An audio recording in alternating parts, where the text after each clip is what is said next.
పెద్దలు పెదగూరుపేట శాసనసభ్యులు శంకరనారాయణ గారికి, రాజ్యసభ సభ్యులు పెద్దలు కృష్ణ గారికి, మోదేవన్న గారికి, శాసనమండలి యేసరత్నారాయణ గారికి, ఇంకా కార్పొరేషన్ చైర్మన్ కు, వేదిక మీద ఉన్న పెద్దలందరికీ కూడా, అలాగే పెదగూరుపేట నియోజకవర్గంలో నుంచి బెల్లంకొండ మండలం, కోసూరు మండలం, అమరావతి మండలం, పెదగూరుపేట మండలం, మచ్చంపేట మండలం వచ్చి నలుమూల నుంచి వచ్చేసిన వైఎస్ఆర్ కాంగ్రెస్ పార్టీ కార్యకర్తలకు, నాయకులకు, అభిమానులందరికీ కూడా పేరు పేరు ధన్యవాదాలు తెలియజేసుకుంటున్నాను. మొట్టమొదటిసారిగా పార్లమెంట్ ఇన్ఛార్జ్ గా ప్రకటించిన తర్వాత ఈ రోజు పెదగూరుపేట నియోజకవర్గానికి మీ అందరి ఆశీస్సులతో, మీ అందరి ఆదరాభిమానాలతో పెద్ద ఎత్తున స్వాగతం పలికి నన్ను ఆహ్వానించి ప్రతి ఒక్కరికి కూడా పేరు పేరు కూడా ధన్యవాదాలు తెలియజేసుకుంటున్నాను సోదరులారా. ముందుగా ఏదైతే పెదగూరుపాడు శాసనసభ్యులు శంకరరావు గారి గురించి చెప్పాలా, సౌమ్యుడు, 2019లో మీరు మంచి మెజార్టీతో గెలిపించిన వ్యక్తి, నిస్వార్థంగా సేవ చేసుకుంటూ పెదగూరుపాడు ఎప్పుడు లేనంత అభివృద్ధి చేస్తూ, అవసరమైతే తన జోబిలో నుంచి 10 రూపాయలు ఖర్చు పెట్టైనా సరే 10 మందికి సాయం చేస్తూ, అవసరమైన రోడ్లు కానీ మరామతులు కానీ అన్ని కూడా ఒక అడుగు ముందుకు వేసుకుంటూ తను అంటూ ఖర్చు పెట్టుకుంటూ ముందుకు వెళుతూ, చెప్పినవి కాకుండా చెప్పని కూడా చెయ్యాలన్న తపనతో మీ అందరిలో ఒకటిగా మీలో మమేకమై 5 సంవత్సరాల పాటు ఒక మంచి వ్యక్తిగా పెదగూరుపాడు నియోజకవర్గంలో ఈరోజు ఉన్న శంకరరావుని ఖచ్చితంగా రేపు మంచి మెజార్టీతో గెలిపించుకోవాల్సిన బాధ్యత ప్రతి ఒక్కరి మీద ఉందని చెప్పడం తెలియజేస్తా ఉన్నా. రేపు రాబోయే ఎన్నికలలో ఇంకో 50 రోజులు ఉన్నాయి. 50 రోజుల ఎన్నికల్లో 5 సంవత్సరాల పాటు ఒక్కసారి ఆలోచన చేయండి. నిత్యం మీ మధ్య ఉన్నాడు, నిత్యం మీ కోసం నిలబడ్డాడు, ఎక్కడా గొడవలు ప్రోత్సహించిన వ్యక్తి, తెలుగుదేశం వాళ్ళు సైతం కూడా మంచి వ్యక్తిగా కొనియాడబడిన వ్యక్తి శంకరరావుని గెలిపించుకోవాల్సిన బాధ్యత మనమందరి మీద ఉంది. ప్రతి చిన్న పొరపాటు కూడా చేయొద్దని మిమ్మల్ని అందరినీ కూడా తెలియజేస్తున్నాను సోదరులారా. అలాగే ఈరోజు ఈ రాష్ట్రంలో జగన్మోహన్ రెడ్డి గారి పరిపాలన 4.5 సంవత్సరంలో మనందరం కూడా చూసాం. ఏ విధంగా పరిపాలన చేశాడో, ఏ విధంగా ఇక్కడున్న బీసీలకు కానీ, ఎస్సీలకు కానీ, ఎస్టీలకు కానీ, మైనార్టీలకు కానీ, రాజకీయంగా కానీ, ఆర్థికంగా కానీ అనేక సంక్షేమాలు కానీ ఈ రోజు రాజకీయ నాయకత్వం ఇచ్చాడో మీరు అందరం కూడా చూసాం. ఈ రోజు మనందరం కూడా ఆలోచన చేయాల్సిందో ఒకటే, ముఖ్యంగా బీసీలు కానీ, ఎస్సీలు కానీ, ఎస్టీలు కానీ ముఖ్యంగా ఇక్కడున్న బీసీ సోదరులు యాదవ్ రాజులైతే కానీ, వడ్డీ రాజులైతే కానీ, 8 రాజులైతే కానీ, ఆచార్యులు అయితే కానీ, గౌడవ అయితే కానీ, ఇంకా కుమ్మరు అయితే కానీ, రసాలు అయితే కానీ, నాయ బ్రాహ్మణ సోదరులు అయితే కానీ ప్రతి ఒక్కరు కూడా ఆలోచన చేయాల్సిందల్లా ఒకటే, ఈ జిల్లాలో మనకి ముందు వడ్డీ రాజులకు సంబంధించి ఒక శాసనసభ్యుడిగా ఇచ్చారు. చిన్న పొరపాటుతో ఆ రోజు ఓడిపోతే మళ్ళీ ఈ రాష్ట్రంలో మొట్టమొదటిసారిగా వడ్డీ రాజుల్ని శాసన మండలికి పంపించిన వ్యక్తి జగన్మోహన్ రెడ్డి గారు.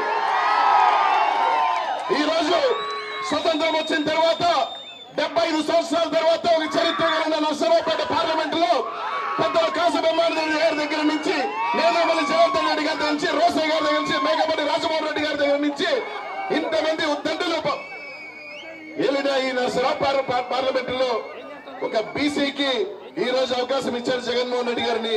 ఈ రోజు మీ అందరి ఆశీర్వాదాల నమ్మకంతో మీ అందరికీ ఒక మాట చెప్తా ఉన్నా, జగన్మోహన్ రెడ్డి గారు నన్ను ఇందాకే మోపిదేవని చెప్పాడు, నెల్లూరు జిల్లా అంటే ఉద్దండులున్న జిల్లాలో గుండె లాంటి నెల్లూరు నగరంలో 2 సార్లు ఎమ్మెల్యేగా నన్ను గెలిపించి మంత్రి ఇచ్చిన చరిత్ర సృష్టించిన వ్యక్తి జగన్మోహన్ రెడ్డి గారు అని చెప్పడం తెలియజేస్తా ఉన్నా. నేను మంత్రి అయిన తర్వాత ఈ జిల్లాలో నుంచి ఒక వ్యక్తి ఆ రోజు తెలుగుదేశం పార్టీ పేటీఎం బ్యాచ్ ఒక మాట మాట్లాడారు, గొర్రెలు వేసుకునే వాడికి జగన్మోహన్ రెడ్డి మంత్రి ఇచ్చాడు అని. ఈ రోజు చెప్తా ఉన్నా, ఏ నోటుతో అన్నాడో నాకు తెలియదు, తెలుగుదేశం పేటీఎం బ్యాచ్ ఏ నోరుతో ఇచ్చారో నాకు తెలియదు. అదే జిల్లాకి రోజు ఎంపీ అభ్యర్థిగా వచ్చా వాళ్ళు చెప్పినట్టు నేను గొర్రెలు కాయకపోయిండొచ్చు. మా తాత మా ముత్తాతో కాసుంటాడు, దానికి గర్వపడతా ఉన్నాం. గొర్రెలు కాసే ఎదురు రాజుల వంశంలో నుంచి పుట్టిన వ్యక్తే ఈరోజు భారతదేశమే కాదు ప్రపంచం మొక్కుతున్న శ్రీకృష్ణ పరమాత్ముడు కూడా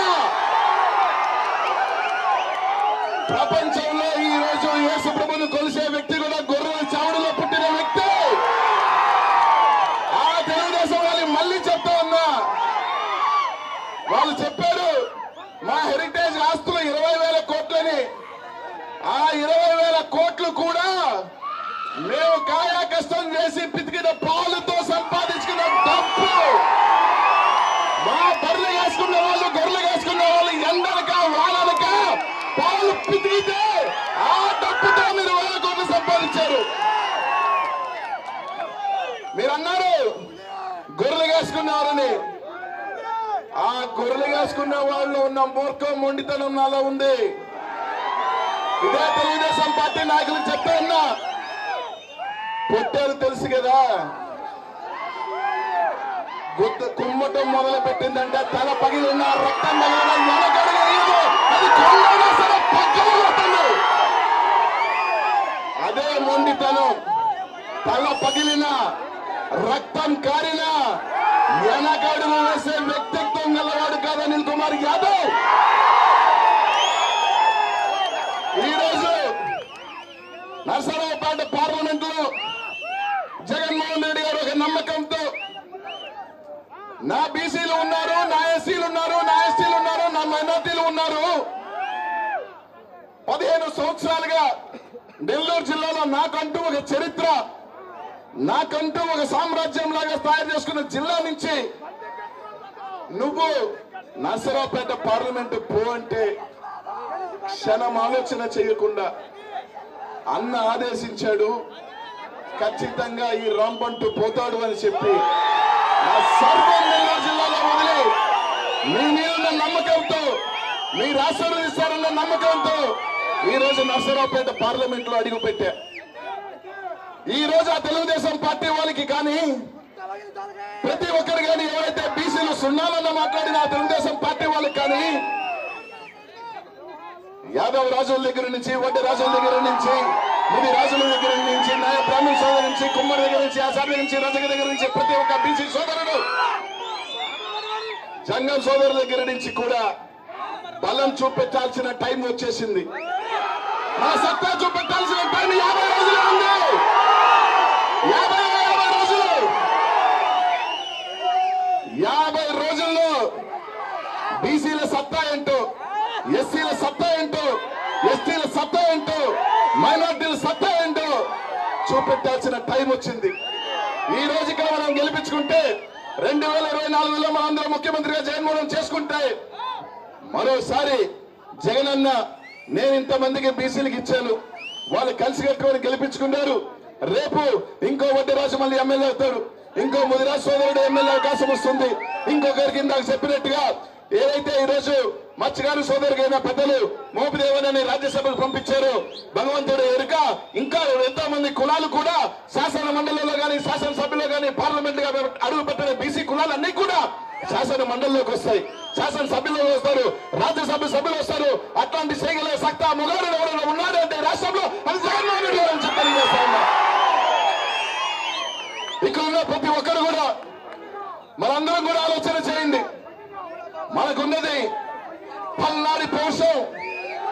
ఇక్కడున్న ప్రతి ఒక్కరిని అడుగుతా ఉన్నానన్నా, ఇక్కడున్న ఒక్కరిని కూడా నా మాటలు ఎవరైనా ఫేస్బుక్ లో కానీ, సోషల్ మీడియాలో కానీ, టీవీలో చూసిన ప్రతి ఒక్క అక్కని, చెల్లిని, అన్నని, తమ్ముని కూడా అడుగుతా ఉన్నా. పల్నాడంటే పౌరుషం. ఎవరైనా యుద్ధానికి వెళ్ళేటప్పుడు ఒకటికి ఒకటి ఢీకొంటాం, కానీ ఒక్కడిని కొట్టరు కట్టగట్టుకొని తెలుగుదేశం పార్టీ సినిమా యాక్టరు ఇది చాలదని బీజేపీ పొత్తు కోసం వెంపర్లాడుతూ ఉన్నాడు. ఇది కూడా చాలదని ఈగోని చీల్చి కాంగ్రెస్ పార్టీతో జతకట్టి ఇంతమంది కట్టుకొని ఒక్క వ్యక్తి మీదకి వస్తున్నారంటే వాడు మగాడా కాదా? నిలబడతాం. జనగుంటల్లో ఉన్నవాడు, మీ మనసుల్లో ఉన్నవాడు, మీకోసం కష్టపడేవాడు, మనం బాగుండాలని కోరుకునేవాడు జగన్మోహన్ రెడ్డిని గెలిపించుకుందామని చెప్పి తెలియజేస్తా ఉన్నా. సింగిల్ గా రాలేని వాడు ఏం మాట్లాడుతూ ఉన్నారు? ఒకరన్నారు, ఇందాక చెప్పా మర్చా, గొర్రెలు కాసుకునేవాడు మంత్రిని. అయ్యా నేను గొర్రెలు కాసుకునేవాడైనా మంత్రి అయినా పర్వాలే, వర్ధంతికి జయంతికి తేడా తెలియనోడు, తుత్తు మాట్లాడే పప్పులేడు, వాడిని మాత్రం అంట వాళ్ళ భావితరం ముఖ్యమంత్రి అంట. చక్కగా మాట్లాడలేడు, చక్కగా నిలబడలేడు, చక్కగా కూడా ఏమీ చేయలేడు, వాడు ముఖ్యమంత్రి అంట. మేము మాత్రం మంత్రులు కాకూడదంట. ఇది తెలుగుదేశం పార్టీ నినాదం. కదా, ఆలోచన చేయండి. మనం అందరం కూడా ఎవరి పక్క నిలబడతాం? పౌరుషవంతుడు పక్క నిలబడతాం, దమ్మున్నోడు పక్క నిలబడతాం. అది ఎవరు? జగన్మోహన్ రెడ్డి. నిజంగా ప్రజల్లో జగన్మోహన్ రెడ్డి గారిని లేకపోతే, ప్రజల గుండెల్లో జగన్మోహన్ రెడ్డి లేకపోతే మీరు ఎంతగా కట్టగట్టుకొని రావటం? సింగిల్ గా వచ్చి కొట్టేయచ్చుగా, సింగిల్ గా వచ్చి కొట్టేయచ్చుగా అంట. ఏమన్నంటే జగన్ అన్న అన్నాడు, టైం వచ్చేసింది చొక్కాలు మడత పెట్టండి అని. దానికంటాడు చొక్కాలు కాదు, మాకు చేతులు మడత పెట్టి ధైర్యం లేదు, కుర్చీలు ఎత్తుతాడంట. నిన్న రాంబాబు అన్నాడు, నిజమే మీకు దొరికేది ఖాళీ కుర్చీలే, చేత్తో కొడితేనా సౌరంగా కుర్చీ కాదు కదా, గోపాలు కూడా గుయ్యి ఉంటాయి. కాబట్టి ఈరోజు మీరు అందరూ కూడా ఒకటే అడుగుతా ఉన్నా, నెల్లూరు నుంచి వచ్చిన మీతో కలిసి ప్రయాణం చేస్తా, మీతో కలిసి ఉంటా. ఎక్కడా కూడా మీరు ఎక్కడికి వెళ్ళినా ఈడ నుంచి మీరు శ్రీకాకుళంకి ఎవరైనా వెళ్ళండి, ఏ మూలకి వెళ్ళినా మేసం తిప్పి చెప్పుకోవచ్చు, నా ఎంపీ అనిల్ కుమార్ యాదవ్ వెనకడిగేడు, ఎవరితైనా కొట్లాడతాడు, ఎవరితైనా ఏం ఆలోచన చేసేది లేదు. ఇందాకే చెప్పా, పొట్టేళ్ళంటి వాడిని కోరితే కొండన్న బగల తలన్న బగల. వెనకడిగేయటం చేత కాదు, నేర్చుకోలేదు. కాబట్టి ఇక్కడున్న బీసీలందరినీ, సోదరులు కానీ, ఎస్సీలు కానీ, ఎస్టీలు కానీ చెప్తా ఉన్నా, అన్నా ఒక్క ఓటు కూడా తేడా రాకూడదు. ఒక్క ఓటు అంటే ఒక్క ఓటు, మీరేసే 2 ఓట్లు, ఒకటి నాకు, ఒకటి శంకర్రావునికి ఉండాలా, అన్న ముఖ్యమంత్రి అవ్వాలా. కాబట్టి ఒక్క ఓటు కూడా తేడా రాకూడదని చెప్తా ఉన్నా. గుద్దిత ఫ్యాన్ బటన్ లోపలికి వెళ్ళాలి, ఫ్యాన్ 5లో తిరగాలి. కాబట్టి ప్రతి ఒక్కరిని కూడా తాయిలాలు చెప్తాడు, నీ ఇంటికి బెంజ్ ఇస్తానంటాడు, నీ కూతురికి ఏదేదో ఇస్తానంటాడు, 10 లక్షలు ఇస్తానంటాడు, 20 లక్షలు ఇస్తాడంతా మోసాలు చెప్తాడు. ఏం నమ్మద్దు, చెవుల్లో దూదులు పెట్టుకుందాం అంతే, నేరుగా పోదాం, ఫ్యాన్ వేద్దాం అంతే.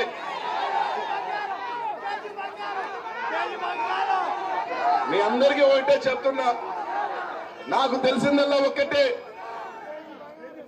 మా అన్న గీత గీస్తే దాటే ప్రసక్తే లే. జగనన్న ఈరోజు మొన్న మీటింగ్ లో కూడా చెప్పా, నెల్లూరు నుంచి వదిలేటప్పుడు కొన్నంత బాధతో దాటా, కానీ చిలకలూరుపేటలో పల్నాడులో అడుగు పెట్టిన నరసరావుపేటకు వచ్చే వరకు నిజంగా గర్వంగా జగనన్న నన్ను పంపించాల్సిన స్థానానికే పంపించాడు, మంచి స్థానానికే పంపించాడు. ఆ అన్న పేరు నిలబెడతా. ఇక్కడున్న వాళ్ళందరి పేర్లు కూడా మీరు నమ్మి నాకు సాయం చేస్తే ఖచ్చితంగా మీ అందరి గౌరవాన్ని కూడా నిలబెడతానని చెప్పి మీ అందరికీ కూడా తెలియజేస్తా ఉన్నా. ఎక్కడా తగ్గించను. ఒక్కటి మాత్రం చెప్తా ఉన్నా, జగనన్న కోసం మీరు వేసే ఓటు, నాకు వేసే ఓటు కానీ శంకర్రావును వేసే ప్రతి ఓటు కూడా అన్నం చూసి వేస్తారు. నేను గాని ఒకటే నమ్ముతా, ఎప్పుడు కూడా ఆయన నేను మోసం చేస్తే, ఆయన ఆయన వల్ల 2 సార్లు ఎమ్మెల్యే మంత్రి అయినవాడిని. ఆయన వల్ల ఈ రోజు నాకు గౌరవం వచ్చింది. ఆయన వల్ల ఈ రోజు ఇక్కడ నిలబడి నేను మాట్లాడగలుగుతున్నాను. ఇంతమంది అనిల్ కుమార్ యాదవ్ అని మీరు గుర్తు పెట్టుకోగలుగుతున్నారంటే ఆయన వల్ల. ఏ ఊరికి వెళ్ళినా 10 మంది నన్ను గుర్తు పెట్టుకొస్తున్నారంటే అది ఆయన వల్ల, జగనన్న వల్ల. ఆయన రుణం తీర్చుకోవాల్సిన బాధ్యత నా ముందుంది. ఆయన్ని మోసం చేస్తే ఆ భగవంతుడు కూడా నాకు పుట్టగతులు లేకుండా చేస్తాడు. ఈరోజు ఒక్కటే చెప్తా ఉన్నా, ఆయన్ని మోసం చేస్తే ఆయన్ని కాదు నేను మోసం చేసినట్టు. ఆయన్ని నమ్మి లక్షల మంది నాకు ఓటు వేస్తే అంతమందిని మోసం చేసినట్టే చెప్పి తెలియజేస్తా ఉన్నా.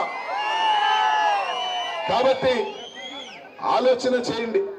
50 రోజులు నేను మీ పెద్దగూరుపాడికి సంబంధించి అన్ని గ్రామాలకు రాలేకపోవచ్చు, ఎందుకంటే టైం తక్కువ ఉంది కాబట్టి.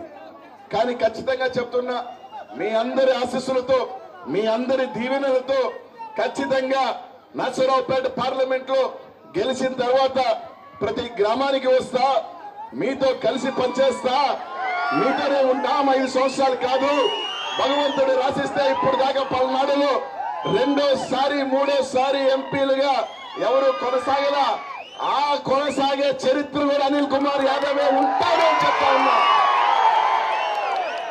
మీ ద్వారా నెల్లూరు జిల్లాలో ఏదైతే నాకు చరిత్ర ఇచ్చాడో, మొట్టమొదటి మంత్రిగా ఒక బీసీకి, ఈ పార్లమెంట్ లో కూడా మొట్టమొదటి బీసీ ఎంపీగా చరిత్ర మీ ద్వారా అనిల్ కుమార్ యాదవ్కి దక్కుతుందని ఆశిస్తా ఉన్నానన్నా. ఎందుకంటే నా మనసుకి, నా వ్యక్తిత్వానికి దగ్గరగా ఉన్నాయి ఈ ప్రాంతం. నాకు ముక్కుసూటిగా ఉంటా, నేరుగా ఉంటా. ఎందుకంటే వెనకొకటి ముందొకటి మాట్లాడటం చేత కాదు, ఆ పని చెయ్యదు కూడా. కల్మషం లేని ఈ ప్రాంతం ప్రజలు తప్పకుండా మీ ఆశీస్సులు దీవెనలు ఉండాలని కోరుతా ఉన్నానన్న. ఈరోజు సాయం చేయండి, మీ ఆశీస్సులు ఇవ్వండి. ఒక్క ఓటు కూడా తేడా రాకూడదు, తప్పు జరగకూడదు, పొరపాటు జరగకూడదు. ఆలోచన చేయండి. మన సామ్రాజ్యం రావాలి అంటే ఇక్కడ ఇద్దరం గెలవాలి, అక్కడ అన్న గెలవాలి. నిజమా కదా? 2 నెలల్లో ఓటు మిస్ అవుతుంది కదా, మిస్ అవుతుంది కదా, మిస్ అవుతుంది కదా. అందరికీ కూడా పేరు పేరును కూడా ధన్యవాదాలు తెలియజేసుకుంటున్నానన్నా. మీరు చూపిన ఆప్యాయత, ప్రేమ మర్చిపోను. మళ్ళీ పెద్దగూరుపాడు మనలో ఇంకా కూడా తిరుగుతాను. అందరికీ కూడా థ్యాంక్స్ తెలియజేసుకుంటూ మర్చిపోతున్నా, శంకర్ రావణని నన్ను మంచి మెజారిటీతో గెలిపించాలా. శంకర్ రావణ లాంటి వ్యక్తి మీరు వదులుకోకూడదు. ఎందుకు చెప్తున్నానంటే మంచి వ్యక్తిత్వం గల వ్యక్తి, మంచి మనసున్న వ్యక్తి, కల్పషం లేని వ్యక్తి. కాబట్టి ఏది కూడా ఒక పొరపాటు లేకుండా మళ్ళీ కూడా మొన్నకే చూసా, పెద్దగూరుపాడు చరిత్రలో 2వ హైయెస్ట్ మెజార్టీ 2019లో గెలిస్తే ఈసారి పెద్దగూరుపాడు చరిత్రలో హైయెస్ట్ మెజార్టీలు అన్నని గెలిపించాలని చెప్పి మనస్ఫూర్తిగా కోరుకుంటూ సెలవు తీసుకుంటున్నా. జై జగన్.